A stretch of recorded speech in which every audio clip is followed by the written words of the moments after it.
Halo mga madi. So tara, pasyada kita liwat tanawan Leyte, Haera Plaza, kay opening ni na gabi. Husay ti yung madi, paparayaw naton Tanawan Plaza. Nga syempre upod ko, madi, Sean Mendoza vlog. Abot namon na Salvador, medalot namon ging kasabay, hira madi roda, ayaw hito. Ikatigbian vines.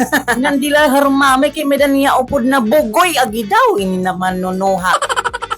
Ada kay mga madi, fast forward kita, di nakita yan na habong tuhit Tanawan Leyte, na kundi namimiling na kami paparkingan. Syempre, alang magkita mamasyada na nakamotor sa ko, di ba? Syempre, kailangan naton ibilin, itaton motor hagawas. Hindi na mga takna, di kato na kami na sa Kubit Plaza, Tanawan Leyte. Di good lahar umamitak mga upod, kaya mo't mga sponsors. Mahitungod na tiuran man nga ni, sorry kami na namamasyada ha, may umbrella, gino kay kahusay, bagalat ya ako. At tinuod lahat Tanawan Leyte ko lang na pipilit pagka LGBT, kay kitang-kitat mga decoration, era mga colors na rainbow, samantalang hadagami, buyagla. Basta amo na tiya.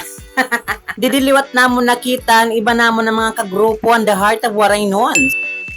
Para ton mga waray pahanga diha Plaza Tanawan Leyte, pakadina kamo, Diyos ko, kay damo didit pwede ni mo malibangan, labis na kay haranin at ira patron. Ay, kasi kung nga da LGBT, pakadina kamo ha Plaza Tanawan, kay damot mga angab nga de, damot mga bugoy, pastilan, magtatakas kamo nga de.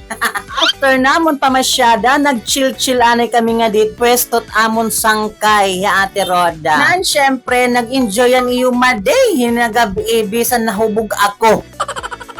Thank you for watching.